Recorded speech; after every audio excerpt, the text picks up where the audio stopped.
사도행전 9장 20절에서 22절 말씀입니다. 우리 짧은 말씀이니까 함께 말씀 읽겠습니다.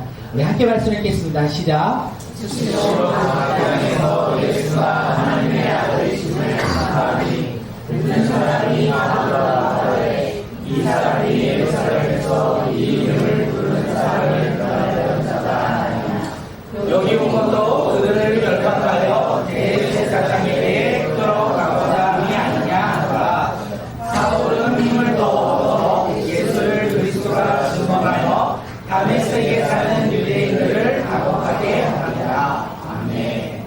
오늘 공부는 예배 오신 모든 분들 주님의 이름으로 환영하고 우리의 삶 속에서 하나님의 말씀이 새겨지고 순종의 열매를 맺는 이름의 자녀들이 되길 소망합니다. 오늘 우리에게 주신 말씀의 제목은요, 만남, 비전, 순종입니다. 제목이 뭐라고요? 만남, 비전, 순종. 네, 예수님을 만나 예수님이 주신 비전으로 예수님의 닮은 삶으로 순종하며 살아가는 삶. 오늘 말씀의 제목을 어떻게 할까 하다가 단어로만 했는데, 만남, 비전, 순종이 이루어질 때 우리가 하나님 나라 가운데 복음을 전하는 믿음의 자녀가 되지 아니할까 생각되어집니다. 7월 무더운 7월이 거의 다 지나갔어요. 언제 7월이 지나가나 했는데 벌써 7월의 마지막이 다가오고 있습니다. 그리고 더 좋은 소식은 뭔지 아십니까? 무더운 7월이 지나갔는데 더 무더운 8월이 다가오고 있다는 거예요. 7월 한 달 동안 열심히 생활하시고 삶 가운데 하나님의 은혜를 누리신 것을 축복하고, 8월은 더 더울 테니까 주님의 은혜를 더욱더 누리는 믿음의 자녀들이 되길 간절히 소망합니다. 이 무더운 여름 주님의 사랑이 우리 가운데 필요한 것 같아요. 주님의 은혜가 우리의 삶 가운데 충만하길 소망합니다. 8월은요, 무더위뿐만 아니라 특별한 날이 있습니다. 어떤 날이죠? 광복절. 아니요. 맞아요. 정교인 수련, 광복절에서 깜짝 놀랐네. 정교인 수련, 정교인 수련회가 있어요. 저는 8월에 특별한 날, 아주 귀한 날, 정교인 수련회. 그래서 정교인 수련회를 위해서 기도합니다. 기도하면서 어떤 마음으로 기도하냐면, 우리 사랑하는 성도님들의 삶 가운데, 우리 다음 세대들의 삶 가운데 어떻게요? 바쁘고 힘들어도 학업에 대한 두려움과 근심과 스트레스가 있을 때 이번 정교인 수련회를 통해서 주님이 주시는 쉼을 누렸으면 좋겠다. 또한 그 숨을 고르고 다시 한번 세상 가운데 나가 우리가 복음을 전하는 귀한 믿음의 시간이 바로 이번 정교인 수련회가 되기를 간절히 기대하는 마음으로 기도하고 있습니다. 저만 이렇게 기도하는 건 아닐 거라 생각되어집니다. 정교인 수련회를 위해서 우리가 이렇게 함께 기도하고 있고 기대하고 있는 것이 아니할까 생각되어집니다. 우리가 기도할 때요, 주님은요 들으실 거라는 확신이 있어요. 우리가 기도할 때 주님은 우리의 기도를 들으시고, 야, 너의 기도가 이거구나, 이렇게 들으시고 끝나는 것이 아니라 그 기도를 응답하실 것이라는 기대함과 확신이 있습니다. 그래서 우리가 더욱더 기대하며 기도하는 믿음의 공동체가 되길 간절히 소망합니다. 우리가 기도할 때 주님은요 우리의 기도를 들으시고 일하시는 분이에요. 우리가 기도할 때 우리의 기도를 들으시고 우리 주님은요 기적을 행하시는 분이라는 거예요. 우리가 그런 확신을 가지고 기대함을 가지고 정교인 수련회를 한 주간 함께 기도하는 귀한 믿음의 공동체가 되길 간절히 소망합니다. 오늘 이 시간 옆 사람을 바라보며 이렇게 서로를 응원합니다. 주님은 당신의 기도에 응답하십니다. 주님은 당신의 기도에 응답하십니다. 주님은 우리의 기도에 응답하세요. 정교인 수련회를 향한 우리의 기도에 응답하실 것이기에 우리가 기대함으로 그 시간을 맞이하길 간절히 소망합니다. 오늘 말씀을 나누기 전에 제가 오랜만에 한 사람을 소개하고자 합니다. 제가 소개하고 싶은 사람은요, 초대교회의 위대한 신학자예요. 성 어거스틴. 혹시 들어보셨나요? 성 어거스틴에 대해서 잠시 짤막하게 먼저 소개하고자 합니다. 시간은요, 거의 2000년을 지나서 354년 작은 촌락에서 어거스틴이 태어났습니다. 그의 어머니는요, 신실했어요. 그의 자녀를 위해서 한평생을 기도했던 사람이 그의 어머니 모니카였어요. 30년 동안 자녀가 어거스틴이 교회를 믿지 않고 교회를 다니지 않아서 어머니가 한없이 눈물로써 기도했어요. 그 모습을 본 그 밀라노의 주교가 있는데 그 주교가 뭐라고 하냐면 이렇게 이야기해요. 기도하는 어머니의 자식은 결코 망하지 않는다. 그 어거스틴의 어머니 모니카의 기도를 바라봤던 주교가 이렇게 이야기하는 거예요. 우리도 한번 고백하겠습니다. 다음 장 한번 넘겨주시고요. 함께 고백합니다. 시작. 네, 아버님들 오해하시면 안 돼요. 네, 어머님들만 기도를 한다는 게 아니라 부모님 우리 모두 기도해야 되지 아니할까 생각되어집니다. 어거스틴은요 이렇게 신실한 어머니 밑에서 어렸을 때 신앙교육을 받았어요. 그런데 그는 기독교를 교회를 떠납니다. 그가 떠나서 학업에 열중해요. 예, 그는 지혜로웠던 사람인 것 같아요. 그래서 그는 뛰어나게 성취하며 그가 10대에 많은 학문을 습득해요. 그리고 하나 더 무엇을 하는지 아십니까? 학업에만 뛰어난 것이 아니라 그는요 방탕하고 쾌락이 가득한 삶을 살았다라고 이야기해요. 그는 10대 때 술집 여자와 아들을 낳아요. 그리고 20대 때는요 진리를 탐구하고자 마니교라는 이단에 빠져서 진리를 탐독하기 시작합니다. 그러면서 30세가 되었을 때 그가 이제 마니교에서 이단에서 나오고 자신의 삶을 청산하며 왜 그가 똑똑했냐면 그렇게 살았는데 10대 때 아들을 낳고 20대 때 이단에 빠지고 방탕한 생활을 했는데 30대 때 그는 밀라노 국제대학의 국립대학의 수사학을 가르치는 교수가 되었다는 이야기예요. 네. 그렇게 놀아도 놀랍게 하나님께서 사용하신다라는 거. 그래서 그가 교수가 되었을 때 다시 교회에 나오기 시작했다고 합니다. 그가 다시 교회에 나올 때까지 그의 어머니는 무엇을 하고 있었다? 기도했다. 어떤 기도요? 눈물의 기도를 했다라는 것을 우리에게 이야기합니다. 근데 여기가 되게 유명해요. 이것은 중요한 게 아니라 그러던 어느 날 정원에서 그에게 어린 아이들의 노래소리가 들려요. 그 노래의 가사가 뭐냐면 들어서 읽어라, 들어서 읽어봐라 이런 노래소리가 그의 귓가에 들리기 시작합니다. 그래서 그는요 자신도 모르게 자신의 옆에 있던 성경책을 바라보며 성경책을 펴고 한 구절을 읽어요. 그 구절은 로마서 13장 13절에서 14절입니다. 우리 함께 말씀 읽겠습니다. 시작. 다시 한점이 하고 방탕과 술취하지 말며 음란과 어색하지 말며 생구와 시기하지 말고 오직 주 예수 그리스도의 옷 입고 정욕을 위하여 육신의 일을 도모하지 말라. 어거스틴은 이 로마서 말씀을 읽으면서 갑자기 마음이 뜨거워졌다라고 이야기해요. 그리고 자신의 방탕했던 삶, 그리고 자신의 삶 가운데 주님을 멀리 있던 삶을 회개했다라고 그의 자서전에서 이야기합니다. 그는 눈물로써 기도하며 주님을 만났어요. 그는 눈물로써 이 시간 회개하며 주님을 만남으로 말미암아 그의 삶이 변화됩니다. 이후에 어거스틴의 삶은요 변화되어요. 동전의 앞뒤가 변하듯이 그의 삶이 변화돼요. 예수님을 만남으로 말미암아 신실한 믿음을 가지고 그의 저서, 그가 책을 쓰기 시작합니다. 그는 똑똑하다라고 했잖아요. 하나님께서는 그에게 지혜를 주신 이유가 있는 것 같아요. 그는요 고백론이랑 하나님의 구성이라는 책을 써요. 지금도 신학을 하겠다 하는 사람들은 이 책을 읽어요. 그런데 문제는 무엇인지 아십니까? 이 책을 읽는데 책의 내용을 모른다. 그만큼 깊이가 있고 너무나 어려운 책을 작성했는데 시대가 변해도 1000년이 지나고 2000년이 지나도 수많은 신학생들에게 읽히는 고전이 되었다는 것을 이야기합니다. 어거스틴이 이렇게 믿음으로 변화된 것은 어머니의 기도가 있었어요. 그런데 어머니의 기도보다 더 중요한 것이 무엇이냐면 예수님이요 그를 만나 주셨다는 거예요. 그리고 그 만남으로 말미암아 어거스틴은 하나님의 자녀로 변화되었다는 거예요. 그리고 그는 하나님의 말씀을 붙잡고 하나님이 주신 비전을 가지고 믿음으로 그 길을 걸어갔다. 날마다 하나님의 사람으로 순종하며 살아가는 삶으로 변화되었다는 것을 우리에게 이야기합니다. 어거스틴이 변화된 것은요 예수님을 만났어요. 그리고 만나고 예수님의 말씀에 따라 비전을 가졌고 그 비전에 따라 순종하며 살아가는 삶을 살았기에 그는 초대교회의 위대한 신학자가 되어서 지금도 우리 가운데 이렇게 이름이 전해지는 사람이 되었다는 것을 우리에게 이야기합니다. 오늘 말씀의 제목이 혹시 기억이 나십니까?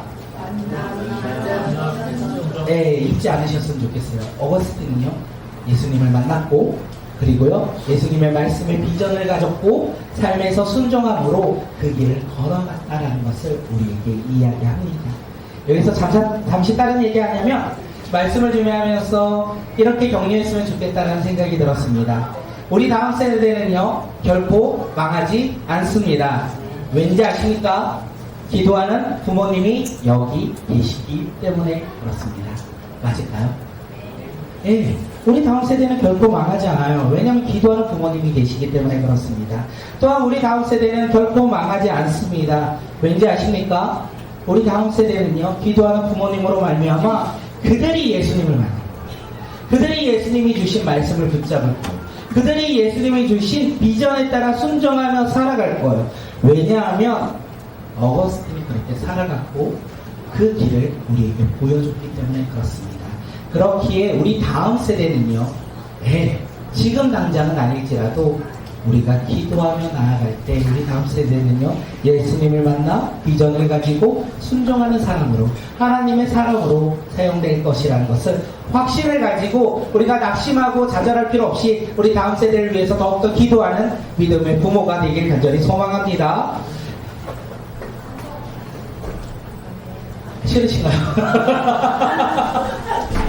네, 우리가 그렇게 믿음으로 살아가고 우리 자녀를 위해서 더욱더 기도하는 믿음의 부모가 되길 간절히 소망합니다. 이렇게 말씀을 준비하면서 저에게도 우리 성도님들을 바라보며 기도하는 마음이 생겼어요. 이번 수련회가 우리 사랑하는 성도님들과 우리 다음 세대가 예수님을 만나는 시간들이 되길 소망합니다. 이렇게 기도하기 시작했어요. 그리고 이 말씀을 준비하면서 우리가 이번 수련회를 통해서 우리 모든 공동체가 예수님을 만나는 것뿐만 아니라 예수님이 주신 비전이 회복되고 또한 그 비전을 찾는 귀한 시간이 되길 간절히 소망하는 마음이 생겼어요. 그리고 하나 더 기대가 있어요. 수련회 때 예수님을 만나고 우리가 비전을 삶았다면 우리가 삶으로 돌아가 이제 삶 속에서 순종하며 살아가는 믿음의 자녀들이 우리 꿈꾸는 공동체, 믿음의 세대, 그리고 부흥의 세대가 우리 교회가 되는 그 소망을 가지고 기도합니다. 함께 다시 한번 말씀드립니다. 함께 기도해 주시고 함께 우리가 서로를 위해서 기도하는 믿음의 공동체가 되길 간절히 소망합니다. 어거스틴에 대해서 설명을 드렸어요. 어거스틴은 누구를 만났다고요? 예수님을 만났어요. 그리고 예수님을 만남으로 그가 위대한 신학자가 된 것은 예수님을 만나서 된 게 아니라 예수님을 만나고 그의 삶에 무엇이 생겼다? 비전이 생겼고 그 비전에 따라 그가 삶에서 순종함으로 그는 위대한 신학자가 되었다는 것을 이야기해요. 어거스틴뿐만 아닙니다. 오늘 본문에서도 한 사람에 대해서 이야기합니다. 예수님을 만나 변화된 한 사람, 그의 이름 혹시 아실까요? 네, 맞아요. 사울의 이야기예요. 오늘 사울의 이야기가 됩니다. 사울은요, 성령과 지혜가 충만한 스데반의 순교 현장에 있었던 사람입니다. 스데반이 억울한 죽음으로 억울하게 죽음을 당하는 모습을 보면서도 사울은 어떤 생각을 했냐면 스데반의 죽음은 당연하다라고 생각했어요. 그리고 스데반이 죽은 이후에 사울은 어떻게 하냐면요, 예루살렘에 있는 예수님을 믿는 믿음의 제자들을요 잡아들여요. 감옥에 가둬들여요. 그리고 얼만큼 그가 열심히 예수님을 믿는 믿음의 자녀들을 잡아들였냐면 예루살렘을 다 잡아들이고 흩어지게 만든 다음에 저 다메섹이라는 곳에 예수님의 제자가 있다고 하니 거기까지 가서 예수님을 믿는 제자들을 잡아들이고자 다메섹으로 갑니다. 그런 사울에게 놀라운 일이 일어납니다. 빛으로 말씀으로 누가 오셨다? 예수님이 오셨다라는 거예요. 예수님이 그를 만나 주셨어요. 예수님이 그를 만나 주시고 그에게 비전을 주시기 시작합니다. 그게 사도행전 9장 15절이에요. 우리 사도행전 9장 15절 우리 말씀 함께 읽겠습니다. 시작. 주님께서 내게 나타나사 너와 내 이름을 입한 사람들과 이민들과 이스라엘 자손들 앞에 가지고 나를 내가 택한 그릇이라. 사울 사울도 예수님을 만났어요. 그리고 말씀을 듣고 비전이 생겼어요. 그리고 그는 확신해요. 그 확신의 결과가 무엇입니까? 사울의 변화라는 거예요. 사울은요, 예수님을 만나기 전에 어떤 사람이었습니까? 누구보다 열심히 예수님을 받게 했던 사람이에요.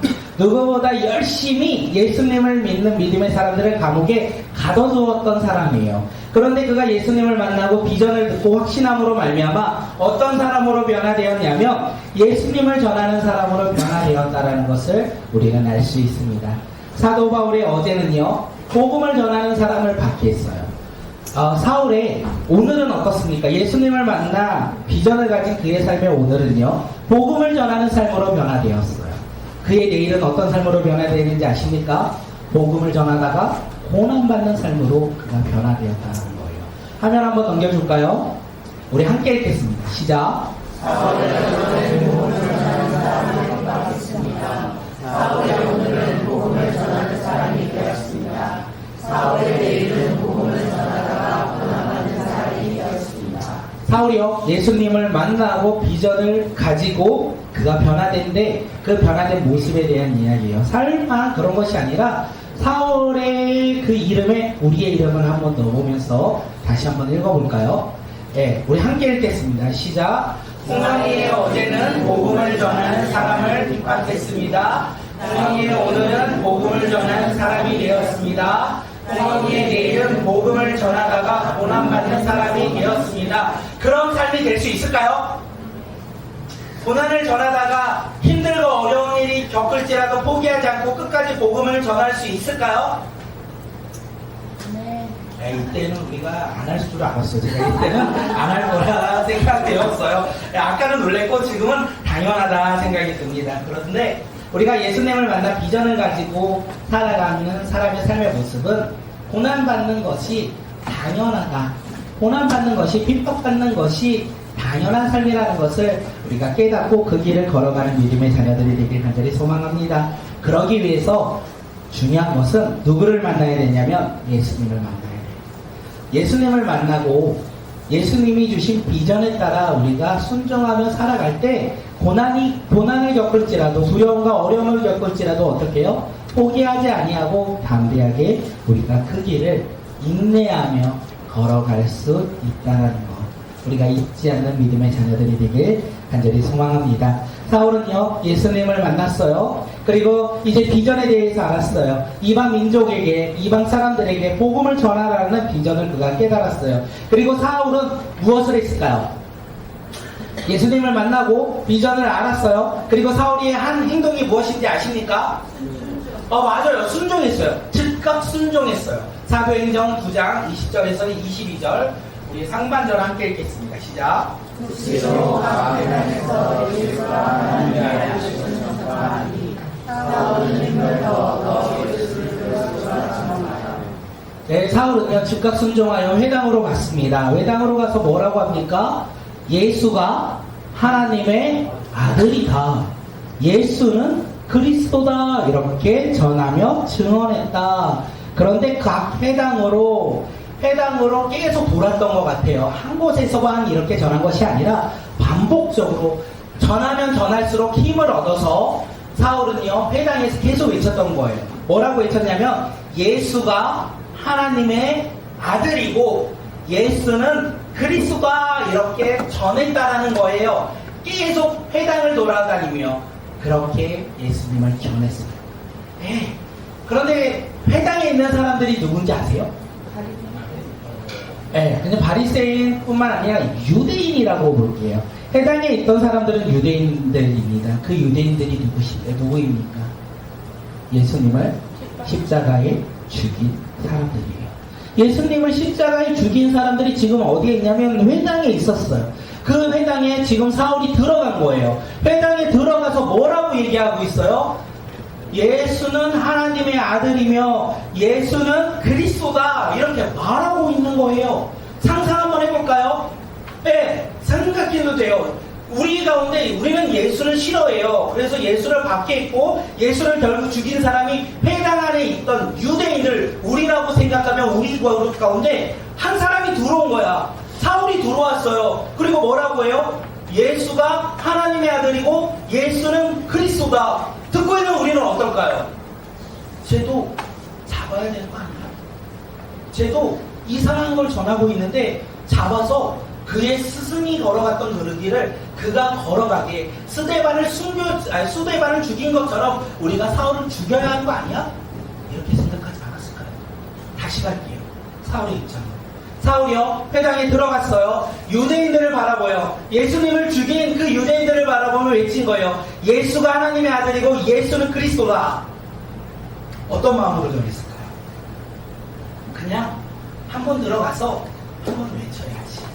한번 회당에 들어가서 내가 예수 만나 비전을 가졌으니 한번 전해야 되지. 이렇게 그가 복음을 전했을까요? 아마 사울은요, 회당에 들어가는 순간 고백했을 거예요. 내가 죽을 수도 있을 것이다. 회당에 들어가면 유대인들을 바라보며 나의 입술을 열 때 그들이 나에게 돌을 던질 수도 있을 것이다. 목숨을 걸고 외친 거예요. 목숨을 걸고 예수가 하나님의 아들이라고 말했고 목숨을 걸고 예수가 그리스도 메시아라고 외친 거예요.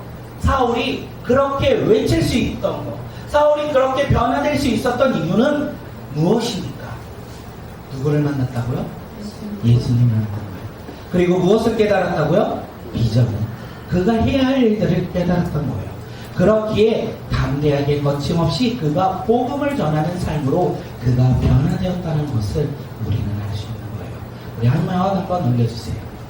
사울이 변한 이유 우리 한번 다 같이 읽겠습니다. 시작. 예수님을 만나기 때문이며 비전을 깨닫기 때문이다.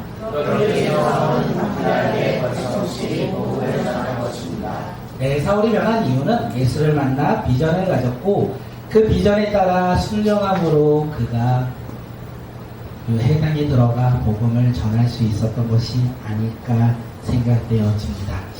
네, 지난번에 6월달을 기준으로 이제 토요일마다 이제 얼음물을 가지고 사탕을 가지고 전도를 나가기 시작했습니다. 어저께도 나갔어요. 어저께서 나가서 이렇게 얼음물을 주고 사탕을 주되 되게 더웠거든요, 어저께. 근데 얼음물을 주는데 사람의 반응이 달라요. 어떤 분들은 되게 반갑게 고맙다라고 하고 얼음물을 받죠. 그리고 어떤 사람들은요, 아주 더운 날에 그 시원한 얼음물을 주는데도 어떻게 해요? 아우, 됐어요. 안 받을래요. 이렇게 귀찮아하며 어떨 때는 그냥 스쳐 지나가듯이 지나갑니다. 예, 그 반응에 따라 마음이 왔다 갔다 해요.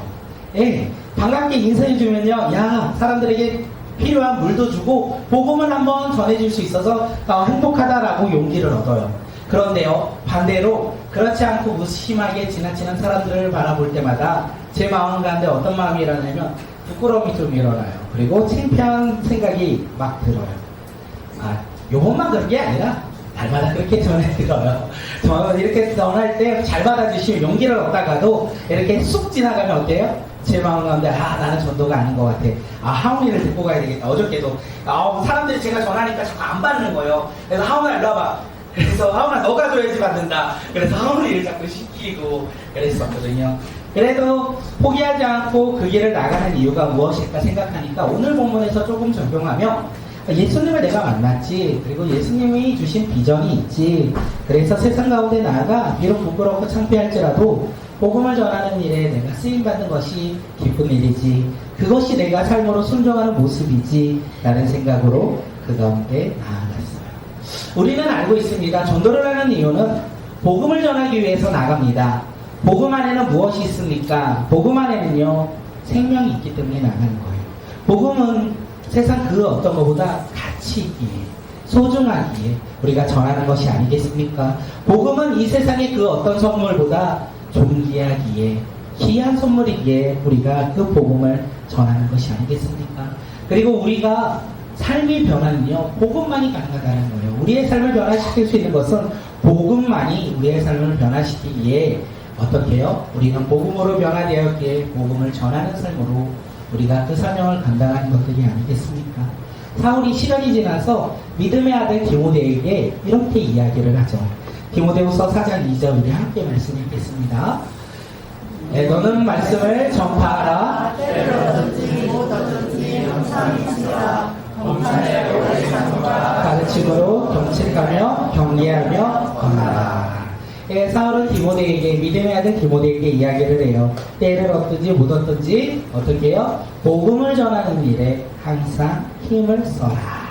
그것이 이제 디모데의 역할이고 또한 우리가 살아가는 삶의 역할이 아니할까 생각되는 것입니다. 그래서 우리의 삶 속에서 때를 얻든지 못 얻든지 어떻게 해요? 예수 만나 비전을 가지고 살아가는 삶이라면 우리가 복음을 담대하게 전하는 믿음의 자녀들이 우리 모두가 되길 간절히 소망합니다.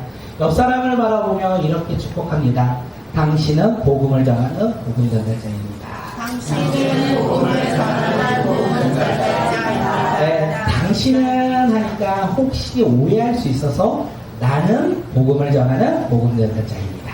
나는 복음을 전하는 복음 전달자입니다. 아멘. 우리 모두는요, 복음을 전하는 복음 전달자라는 것을 잊지 않았으면 좋겠습니다.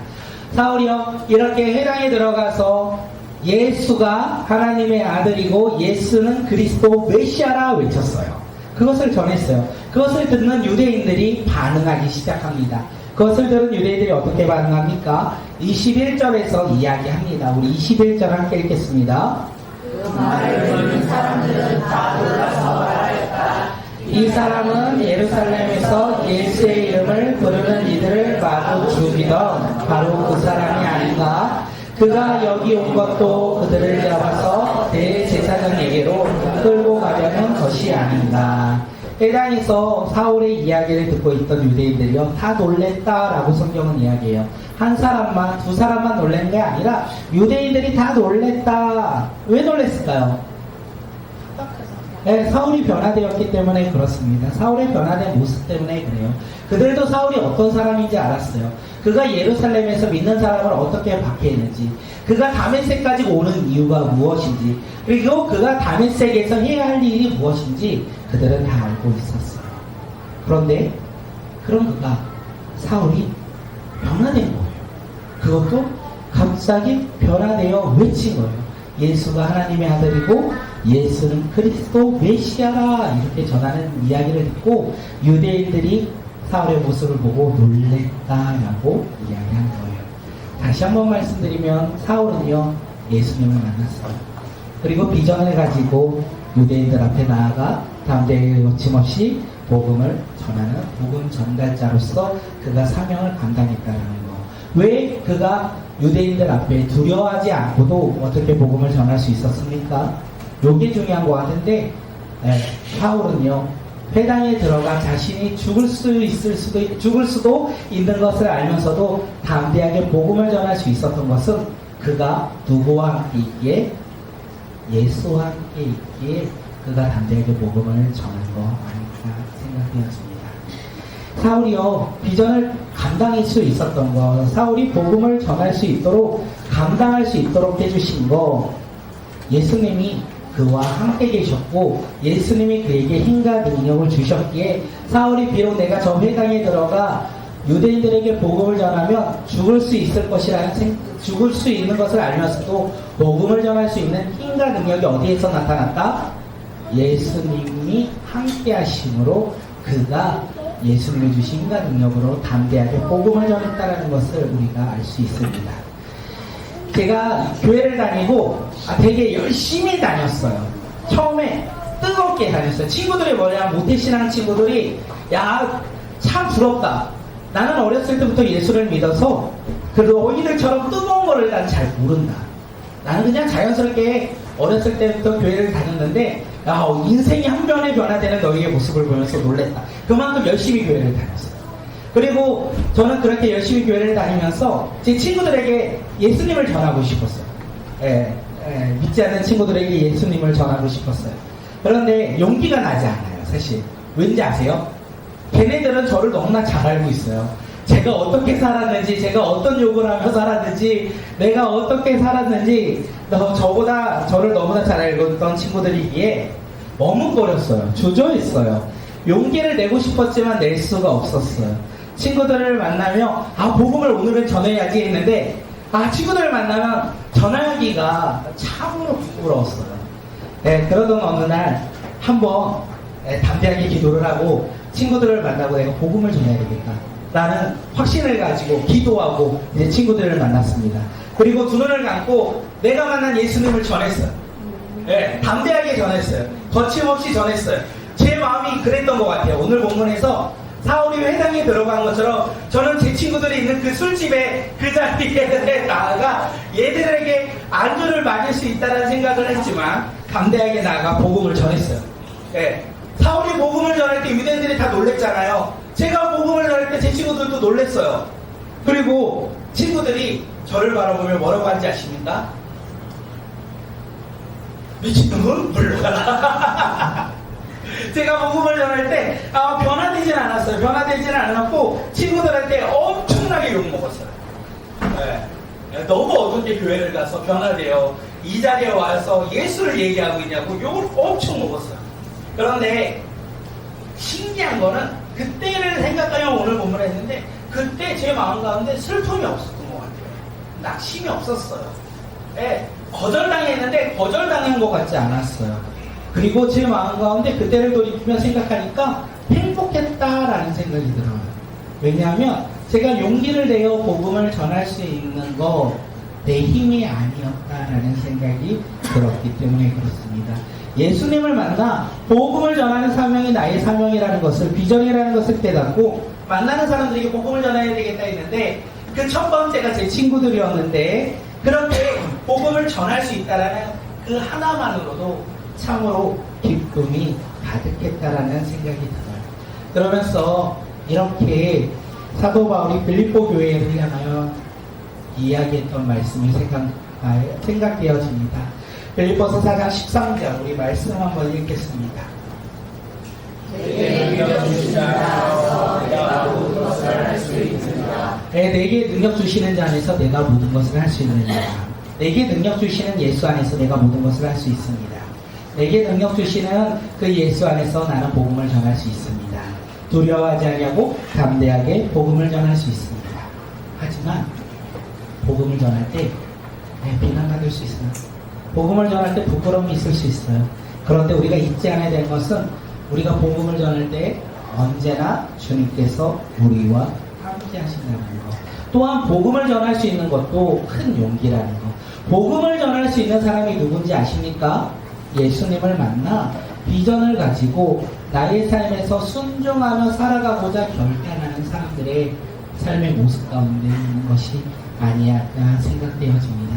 이번 정교인 수련회가 그렇게 우리가 힘을 얻는 시간들이 되길 소망합니다. 주님을 만나 주님이 주신 비전을 가지고 세상 가운데 나아가 순종의 열매를 맺을 수 있도록 이번 정교인 수련회 가운데 힘을 얻고 주님 만나고 또한 주님의 말씀을 듣고 우리 삶 가운데 비전이 생기고 또한 그 비전을 가지고 세상 가운데 나아가 결단하며 순종하며 열매 맺는 2025년 하반기가 우리 꿈꾸는 공동체 가운데 놀랍게 일어나길 간절히 기대하며 기도하며 주님 앞에 나아갑니다.